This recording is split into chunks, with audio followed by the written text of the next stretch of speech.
Good morning, or good afternoon, or good evening, depending on where you are and when you are viewing this. And thank you for being here. Thank you for allowing me to be part of your day. Thank you, darling.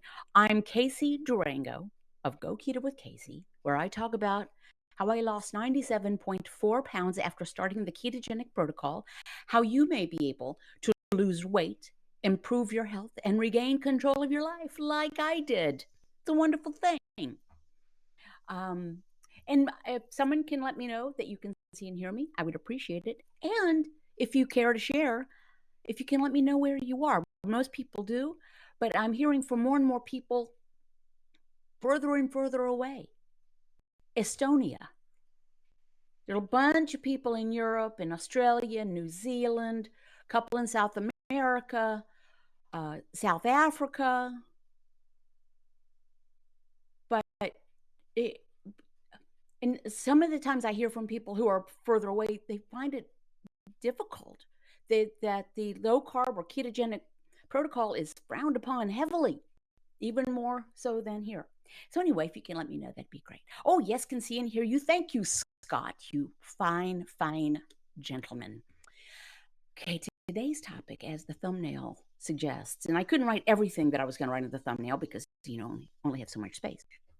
It's pretty much, would I have done anything differently when I started the ketogenic protocol if I knew then what I know now? And then I had the thought, but I'm pretty happy now. So, that might be a little spoiler alert that maybe I wouldn't have done too much differently regarding the protocol itself. So, a quick personal history of me. I was overweight, obese, and morbidly obese for 30 years, starting from my mid 20s to my mid 50s.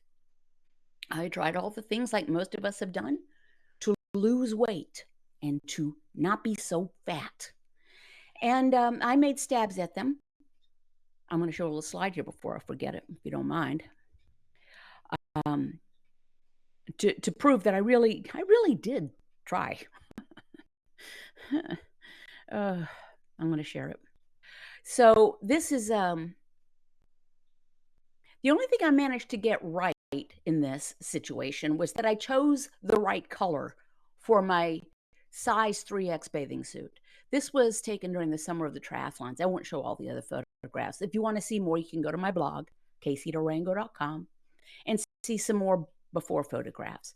But this was me getting ready to get into a swimming pool for a sprint level triathlon because I was trying to move more, eat less, and eat low fat. I was trying. This was 2009.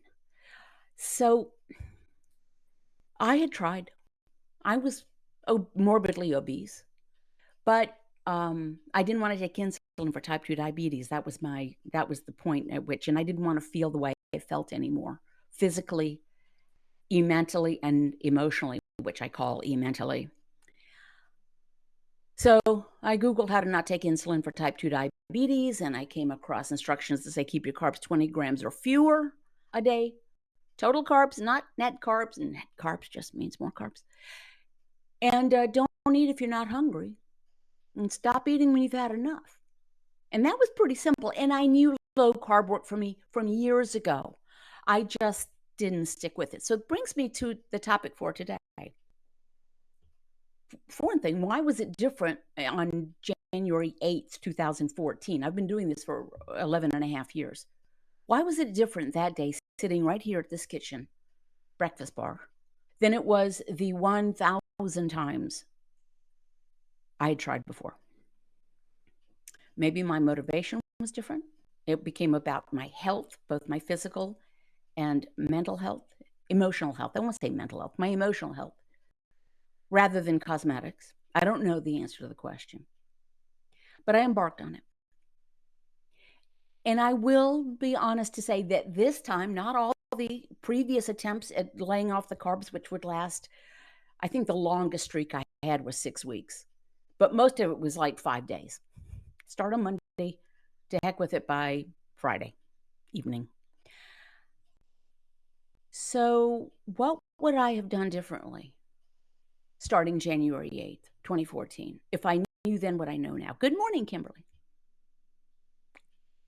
I I document the weight. I've been documenting what the scale reads since December 18th, 2000. I have a humongous spreadsheet that has all kinds of different sheets and calculations and logic statements, and one feeds off the other, and graphs and all this stuff. Because I was doing the move more, eat less. I belonged to, 3 different gyms over the course of time. And I tried the move more, eat less, and I tried juicing, and I tried being a vegetarian, and I threw up my hands every now and again. It's out of heck with it. I'm just meant to be fat. And then I would come back. So anyway, so I've documented my weight, and I've added to this spreadsheet as time has gone on, different things. But what I would have done from January 8th, 2014 is I would have, I'm not much of a diary keeper. I'm not much of a journal keeper, but I probably would have made notes on that spreadsheet of several things. Level of joint pain, which dissipated almost immediately. And I mean within like 10 days, maybe shorter than that. I don't remember because I didn't document it. Everything on me hurt. And the joint pain dissipated before I lost much weight. And what would it have mattered? Why would my hands hurt? I didn't walk around in my hands. But the joint pain dissipated. Why? Because this is an anti-inflammatory protocol.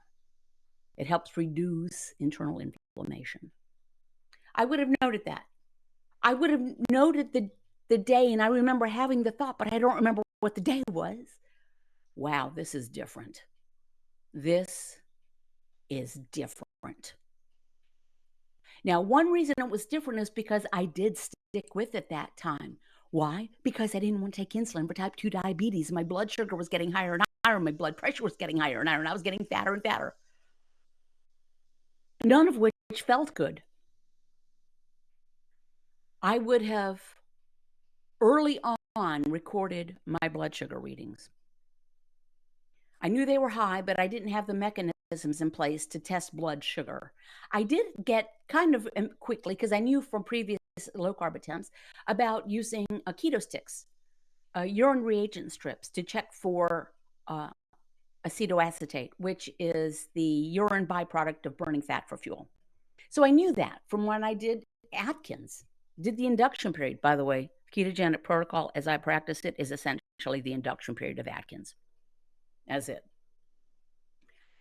And you just don't come off the induction period. No ongoing weight loss and no adding carbs back in up the ladder, whatever it was called. So I did do that, and I quickly was in the pinks and the purples. That was great, very gratifying. I would have started measuring my blood sugar earlier. At the time when I did get one, I got a Precision Extra glucometer. These strips were very, very expensive. So as soon as it became available, I got the Keto Mojo. I like it very much. The strips are much more affordable. If you are interested, you can go to my blog in the sidebar. It's one of the few products I endorse, other than things like my merch. So I would have done that, because that would have been very motivating as well. Keeping in mind that you can start this and your blood sugar can actually tick up when you're burning fat for fuel in the beginning. Why? Why would that be? Because you're no longer being internally medicated with insulin from your pancreas. There's not as much of an insulin response. So, okay, but then it comes back down. So now, from the time I've been measuring it, since I started this via a blood glucometer, my average glucose is 72 for all these years. Another thing I would have done is I probably would have, I never would have looked at them because I don't like looking at myself, but I probably would have started my own personal little video diary. Record when no one's around, password protect it, and talk right to myself. I could do it from my phone, I could do it from a computer, and just say, wow, today I feel great, or this happened, or I could I can look at the weight fluctuation, but I could tell myself, say the weight ticked up, and I weigh myself every day, ticked up 4/10 of a pound when I had been losing fairly steadily for 8 days. I could have given myself encouragement. Say, yeah, that happened, but you know what? Really feel good. And guess what?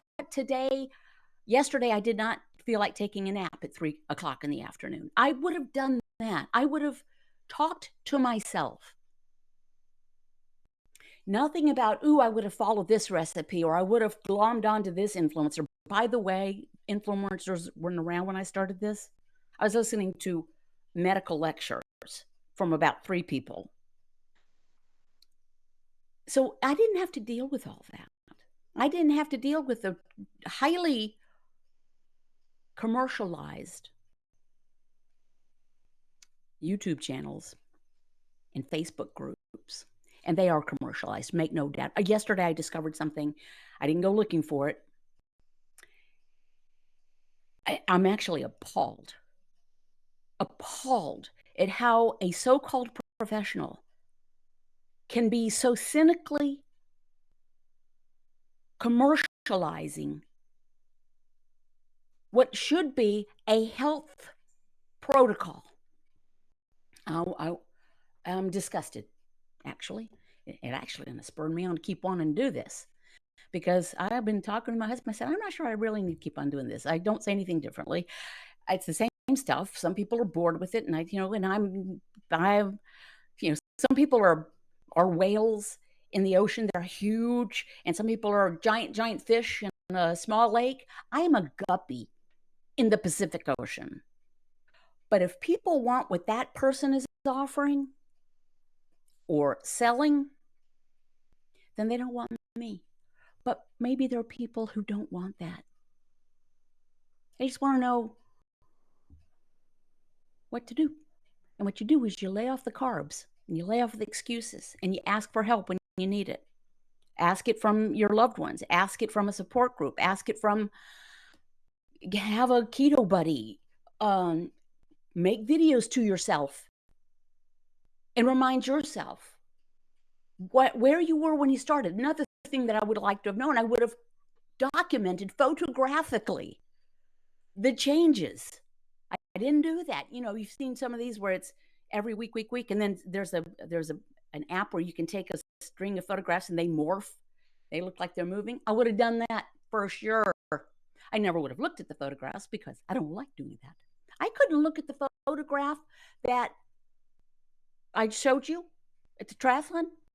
No. The person who took that photograph knew not to show it to me under for fear that I would go into an actual deep depression. I suffered from chronic clinical depression, and things like seeing a photograph of myself would trigger it. But I would have done that. I didn't know this was going to happen. I'm not talking about, I would have started Go Keto with Casey sooner. No, I was doing this for like 6 years, 5 years. I don't remember. Before I even posted my first post, I had a different career, and I was doing that career, and I was piddling, and I'm very happy now. I'm going to show you another photograph. Here's another thing. And you might not be able to see the difference. I can see the difference because I remember the difference. I'm going to show you another photograph. It is 2 photographs taken within a short period of time. And I'm heavy in both of the photographs. The one on the left with the pale blue shirt, that's me. I was standing next to my very pregnant daughter, at a little shower I'd thrown for her with my friends, all the other mamas coming and saying, hey. The photograph, that was in late 2013.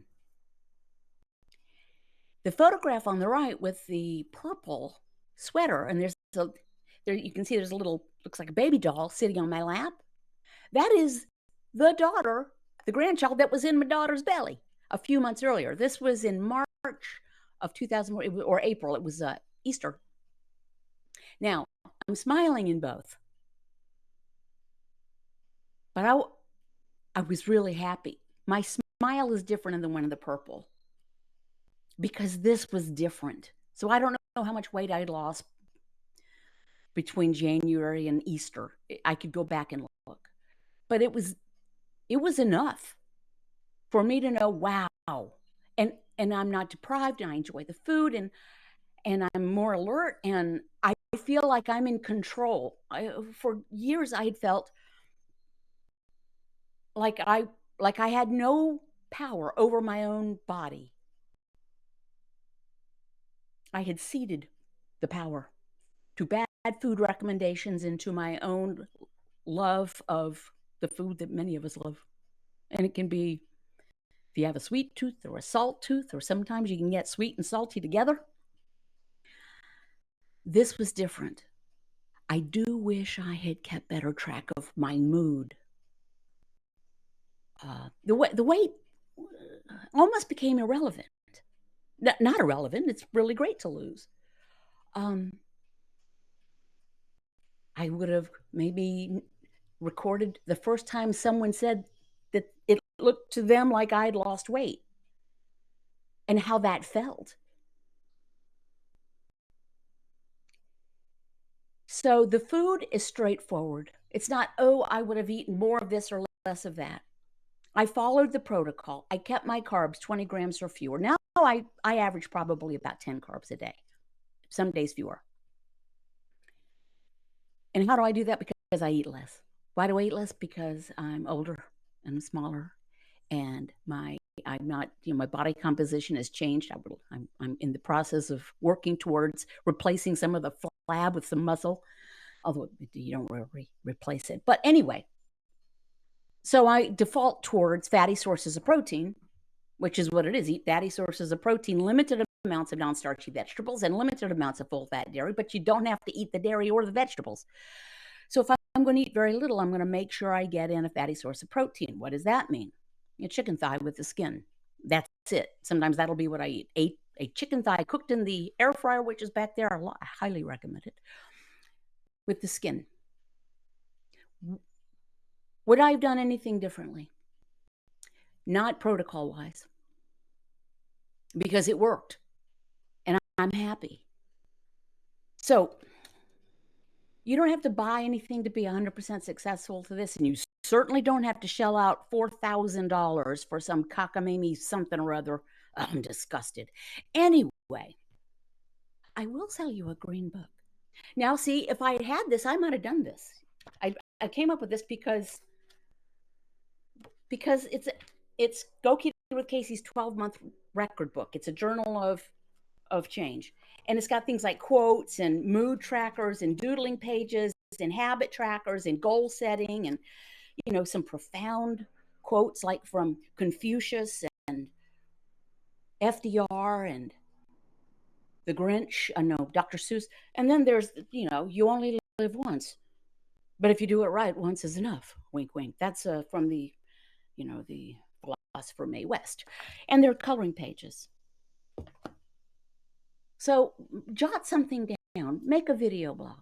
I will also sell you a water bottle or a t-shirt, my merchandise, but you don't have to buy anything. I have a private support group on patreon.com. Some of the patrons are here. Thank you very much. Sometimes you need not to buy something, but you need some support. I happen to have a group on Patreon. You can do a free trial for a week for $0. And then if you stay $5 a month, a week, a month, $5 a month, you get 20 pre-recorded video snippets from me, topics suggested by the patrons. But pay attention to yourself. And sometimes we can find that if we leave ourselves a note or make ourselves a video, or, I often recommend people say, I was doing great. And then for some reason or not, I ate an entire bag of pretzels and I feel awful. My joint pain came back. I feel bloated. My head hurts. Well, I recommend that if that happens, if you if you have a carb hangover, record a little message to yourself, whether it's just a voice or a video. And then the next time you feel like eating a bag of pretzels, dig it out and look at that video or listen to the voice note or look in your journal and remember how you felt. Say, you know what? I think I Maybe I'll have pretzels tomorrow, but not today. I don't feel like having another carb hangover. I would have been more reflective of my experience if I knew then what I know now. Frankly, I just figured it would be like every other time I tried something. And I do it for 5 days and that'd be over. And I would have put on another 3 pounds. So maybe you guys have some recommendations, or what would you do differently, if anything? I will repeat, I'm pretty happy with the way things have turned out. And I'm not a big believer in regret or, I mean, anything that makes us who we are right now played a role in who we are right now. And if we're happy with who we are, and I am, then yay. If not, then going forward, we try to make some changes. I'm going to turn my attention to you lovely people who are here.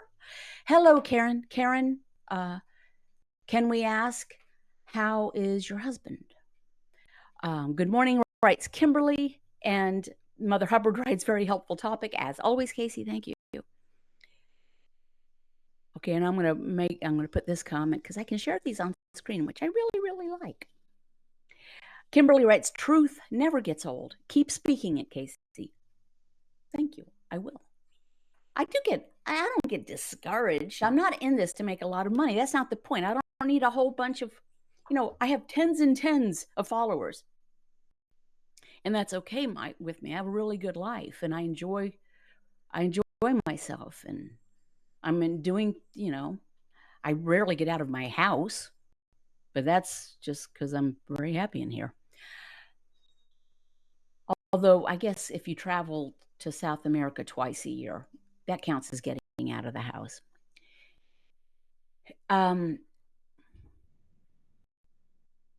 This worked for me, and it continues to work for me.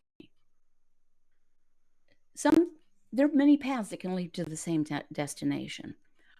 I take exception to those people who, and I'll use the word again, cynically market things that have nothing to do with nutrition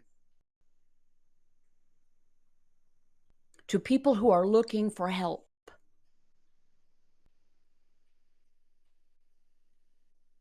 All right? And certainly not if one's promoting a multi-level marketing scheme. Don't like it. Not when it comes to health. Got nothing wrong with people making money or for selling. If nobody sells, nobody works. But not when it comes to our health. Okay. And hey, Betty. Oh, things popping in. Let me get this. And Betty writes, your encouragement is so important and inspiring. Please keep it up. Thank you. And I appreciate that. I reckon I'll keep on talking as long as people keep on listening.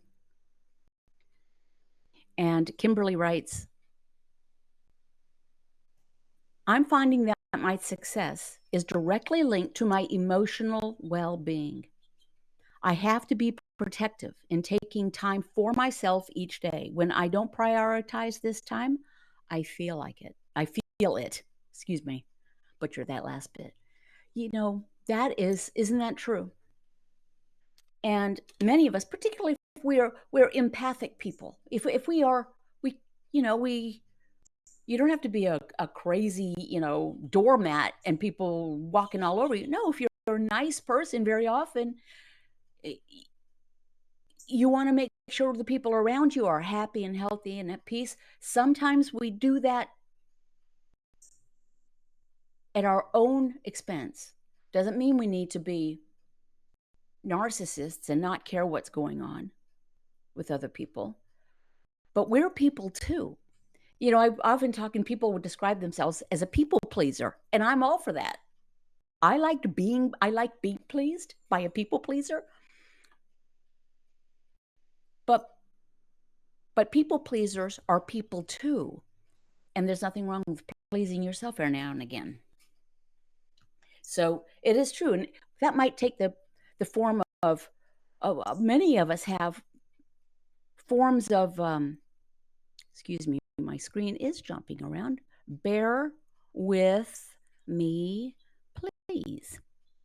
Um,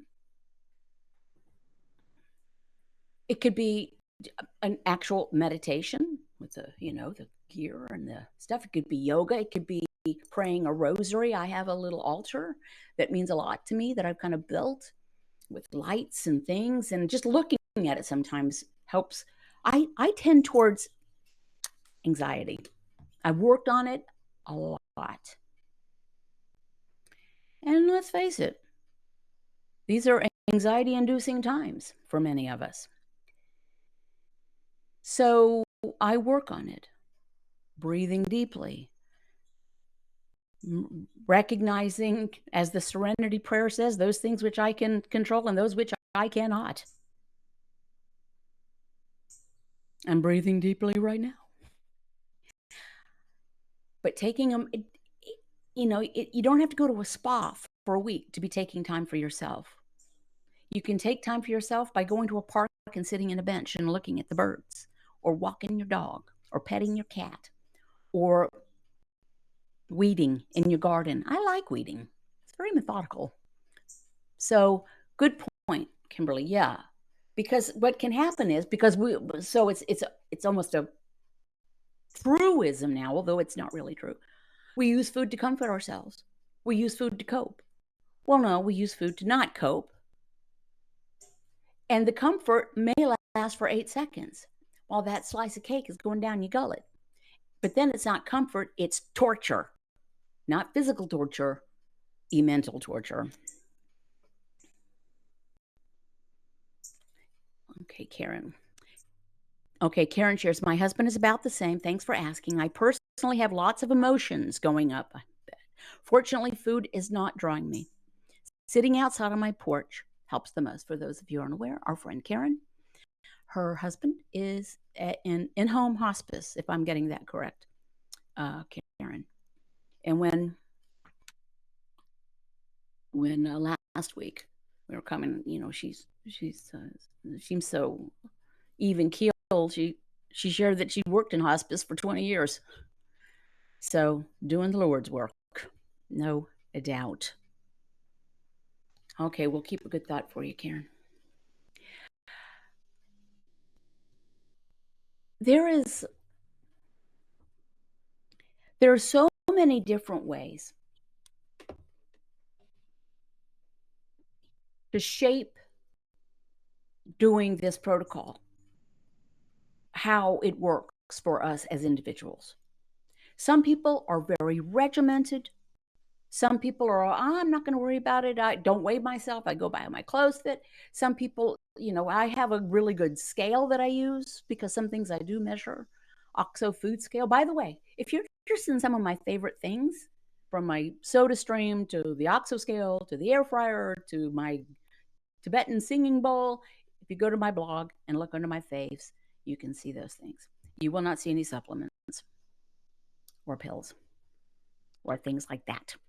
Although Carlson cod liver oil I do take for the vitamin D because I was vitamin D deficient. Then I took the cod liver oil, and the next time I went to the doctor, I was not only not very deficient, I was in the middle of the normal range. So self-reflection is a good thing.